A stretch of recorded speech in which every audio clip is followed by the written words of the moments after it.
La agonía y el éxtasis. Vida de Miguel Ángel. Irving Stone. Capítulo 7.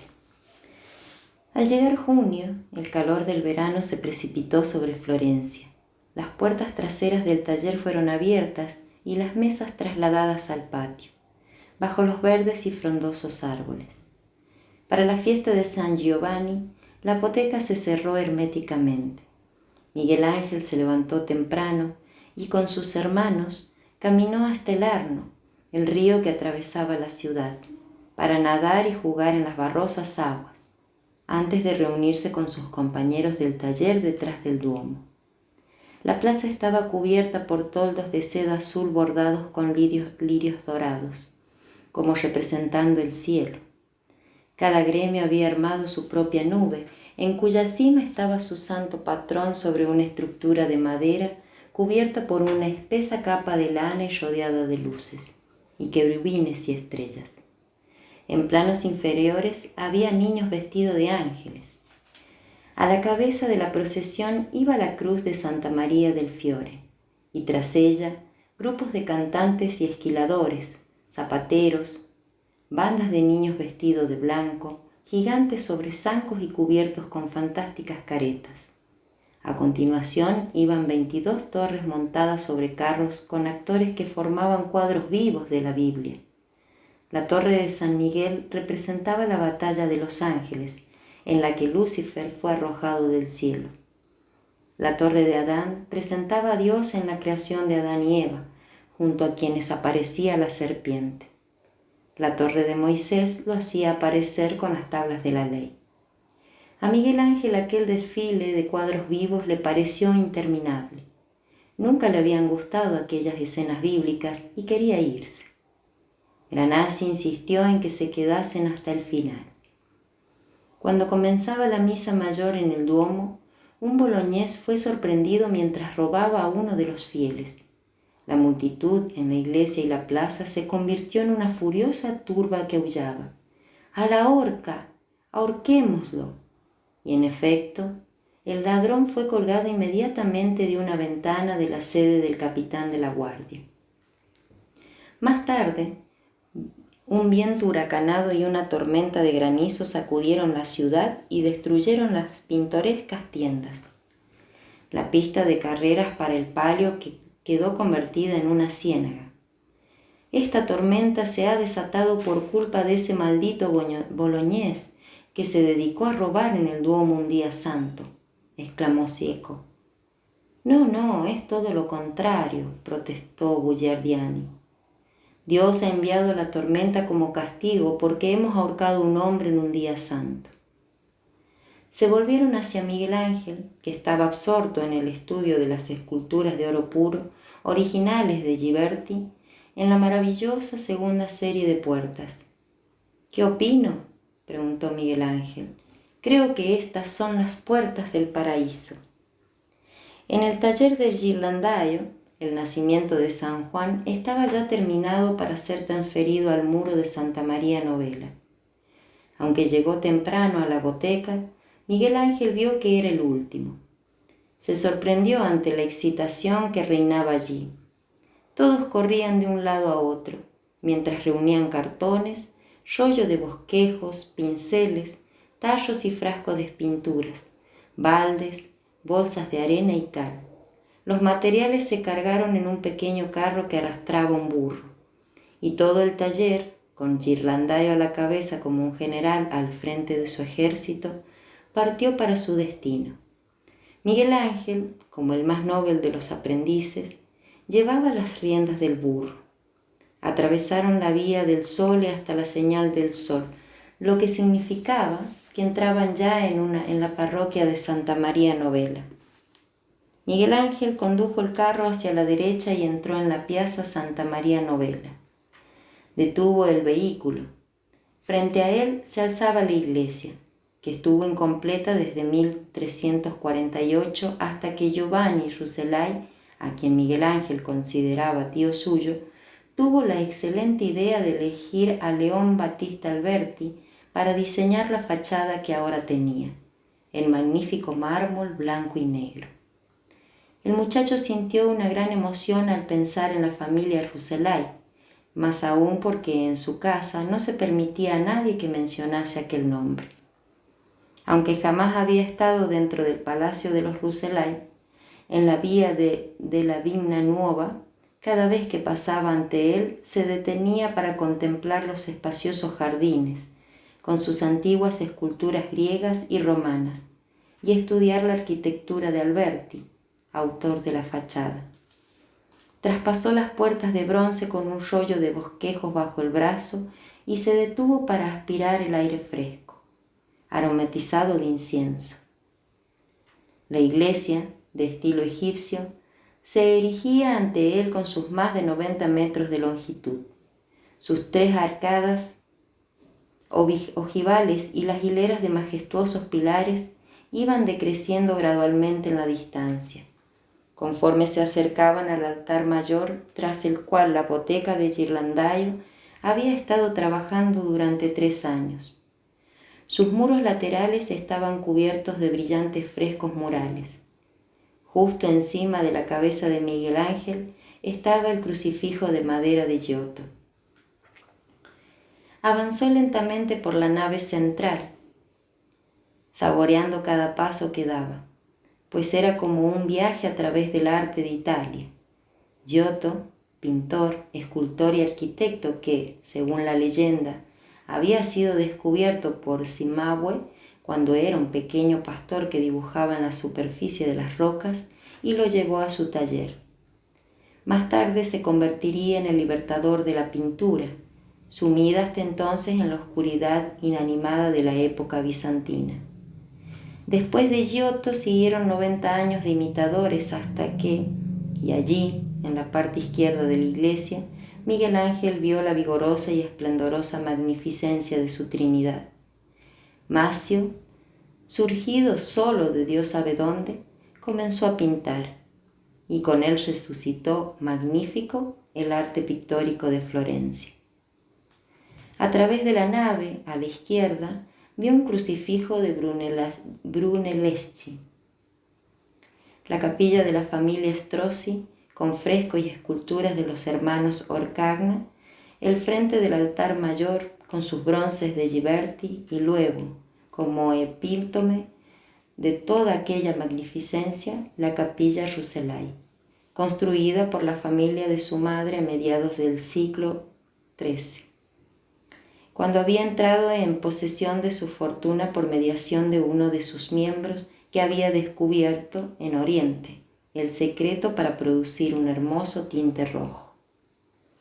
Miguel Ángel jamás se había atrevido a subir los pocos escalones de la capilla Rucellai, a pesar de que contenía los tesoros del arte supremo de Santa María Novella. Una lealtad familiar se lo había impedido. Ahora que se había independizado en cierto modo de la familia e iba a trabajar allí, pensó si no habría ganado ya el derecho a entrar. Dejó el rollo que llevaba y subió los peldaños lentamente. Una vez dentro de la capilla, con su Madonna de Cimabue y la Virgen con el Niño de Nino Pisano, cayó de rodillas, pues esta era la capilla donde la madre de su madre había orado durante toda su juventud y donde su madre había elevado sus oraciones en los días de fiesta. Sintió que las lágrimas hacían arder sus ojos y luego desbordaban. Le habían enseñado varias oraciones, pero las repetía sin pensar, y ahora subieron a sus labios inconscientemente. ¿Rezaba a las hermosas Madonas o a su madre? ¿Existía en verdad una diferencia? ¿Acaso su madre no estaba sobre él, como una verdadera Madonna, allá arriba en el cielo? Se levantó y avanzó hasta la Virgen de Pisano. Pasó sus largos y huesudos dedos sobre la maravilla de aquel ropaje de mármol. Luego se volvió y salió de la capilla. Se detuvo unos segundos al llegar a la escalera, mientras pensaba en el contraste entre sus dos familias. Los Rucellai habían construido esta capilla alrededor de 1225, al mismo tiempo que los Buonarroti adquirían su fortuna. Los Rucellai habían apreciado a los más prominentes artistas, casi los creadores de sus respectivas artes. Cimabue en la pintura, más o menos al final del siglo XIII, y Nino Pisano en 1365. Aunque ahora, en 1488, competían amistosamente con los Medici por las esculturas de mármol que se estaban desenterrando en Grecia, Sicilia y Roma. Los Buonarroti, por el contrario, jamás habían ordenado la construcción de una capilla. Todas las familias de posición similar lo hicieron. ¿Por qué ellos no? Detrás del coro vio a sus compañeros que cargaban todos los materiales en los andamios. ¿Era suficiente explicación decir que ello había ocurrido porque los Buonarroti no eran y jamás habían sido religiosos? La conversación de Ludovico estaba salpicada siempre de expresiones religiosas. Pero Monna Alessandra había dicho de su hijo: Ludovico aprueba todas las leyes de la Iglesia, aunque no obedece una sola de ellas. Los Buonarroti habían sido siempre tacaños y unían su astucia para conseguir un florín a un fiero empeño para guardarlo. ¿Acaso aquel afán de invertir solamente en casas y tierras, la única verdadera fuente de riqueza en un toscano, hizo que los Buonarroti jamás gastaran un escudo en obras de arte? Miguel Ángel no recordaba haber visto una pintura o escultura en la casa de Buonarroti. Y ello era realmente extraordinario para una familia rica que durante 300 años vivió en la ciudad más creadora del arte del mundo. Se volvió para lanzar una última mirada a los muros cubiertos de frescos de la capilla Rucellai y comprendió, con una sensación de desaliento, que los Buonarroti eran solo ávaros. No eran solo ávaros, sino enemigos de las artes, porque desperdiciaban a los hombres que las creaban. Un grito de Guicciardini desde un andamio lo hizo volver en sí. Vio que todo el personal del taller se movía armónicamente. Guicciardini había puesto una capa de intonaco en el panel el día anterior y sobre aquella tosca superficie estaba aplicando una capa de mezcla que cubría toda la zona que se pintaría aquel día. Concieco, Baldinelli y Tedesco tomó el bosquejo, entre todos aplicaron sobre el panel mojado. Ghirlandaio marcó las líneas de las figuras en la revocadura fresca con un palo afilado de marfil y luego hizo una señal a sus ayudantes, que retiraron el papel. Los jóvenes aprendices bajaron por el andamiaje, pero Miguel Ángel se quedó para observar a Ghirlandaio mezclar sus colores minerales en pequeños tarros con agua, escurrir su pincel entre los dedos y comenzar a pintar. Tenía que trabajar con seguridad y rapidez, pues su labor debía terminar antes de que la pasta del panel se secase aquella noche. Si se retrasaba, la pasta no pintada formaría una costra debido a las corrientes de aire que soplaban en la iglesia y esas porciones del panel quedarían inservibles. Si no hubiese calculado exactamente todo lo que podía pintar ese día, la pasta seca restante tendría que ser descascarada la mañana siguiente y dejaría una marca perfectamente visible. En aquella clase de trabajo no eran posibles los retoques. Miguel Ángel se quedó en el andamiaje con un balde de agua, rociando la zona hacia la que se dirigía el pincel de Ghirlandaio para mantenerla húmeda. Comprendió por primera vez la verdad que encerraba el dicho de que ningún cobarde llegaría a ser jamás un buen pintor de frescos. Observó a su maestro, que pintaba audazmente a la muchacha con la cesta de frutas en la cabeza. A su lado estaba Mainardi, que pintaba a las dos tías de la familia Tornabuoni que llegaban para visitar a Isabel. Benedetto estaba en la parte más alta del andamio. Pintaba el complicado techo, cruzado por numerosas vigas. A Graciani le había correspondido pintar a la criada, que se veía en el centro del segundo plano con una bandeja que acercaba a Isabel. David trabajaba en la figura de Isabel, reclinada contra la cabecera de la cama, ricamente tallada en madera. Bogliardini, a quien había asignado la puerta y las ventanas, llamó a su lado a Miguel Ángel para que rociase su parte del panel con agua y luego dio un paso hacia atrás para contemplar, con admiración, la diminuta ventana que acababa de pintar sobre la cabeza de Isabel. La culminación del panel llegó cuando Ghirlandaio, con la ayuda de Mainardi, pintó la exquisita y joven Giovanna Tornabuoni, ricamente ataviada con suntuosas sedas florentinas y refulgente de joyas. Miraba directamente a Ghirlandaio, sin el menor interés hacia Isabel, sentada en su lecho, ni hacia Juan, que mamaba del pecho de otra belleza. El panel exigió 5 días de trabajo concentrado. Solo a Miguel Ángel no se le permitió aplicar pintura. El pequeño estaba desesperado. Le parecía que aunque solo llevaba en el taller 3 meses, estaba tan calificado para trabajar en aquella pared como los demás aprendices. Pero, al mismo tiempo, una voz interior insistía en decirle que toda aquella febril actividad nada tenía que ver con él. Hasta cuando se sentía más infortunado al verse excluido, deseaba fervientemente correr a un mundo suyo. Hacia el fin de semana la capa de pasta comenzó a secarse. La cal quemada recuperó el ácido carbónico del aire, fijando los colores. Miguel Ángel vio entonces que estaba equivocado al pensar que los pigmentos se hundían en la pasta mojada. Por el contrario, permanecían en la superficie cubiertos por una capa cristalina de carbono de cal.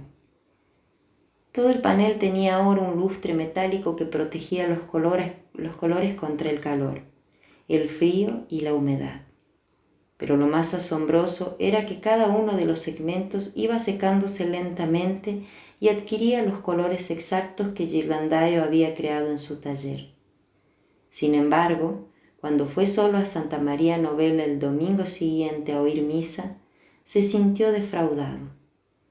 Los dibujos habían perdido frescura y vigor. Las 8 mujeres seguían como naturalezas muertas en mosaico, como si estuviesen formadas de pedazos duros de piedra coloreada. Y aquello no era el nacimiento de Juan en la modesta familia de Isabel y Zacarías, sino una reunión social en la residencia de un magnate comercial de Italia, totalmente falto de espíritu o contenido religioso. Ante el brillante panel, el muchacho comprendió que Ghirlandaio amaba Florencia. La ciudad era su religión. Dedicaba toda su vida a pintar su gente, sus palacios, sus habitaciones, exquisitamente decoradas, su arquitectura y sus calles, sus fiestas religiosas y políticas. ¿Y qué vista tenía? Nada se le escapaba, puesto que nadie le encargaría que pintara Florencia. Había convertido dicha ciudad en Jerusalén. El desierto de Palestina era Toscana y todas las personas bíblicas, modernos florentinos. Porque Florencia era más pagana que cristiana. Todos estaban satisfechos con aquellos retratos sofisticados del pintor. Miguel Ángel salió de la iglesia deprimido. Las formas eran soberbias, pero ¿dónde estaba la sustancia? También él quería aprender a fijar exactamente en sus dibujos cuando veía, pero siempre consideraría más importante lo que sentía que lo que veía.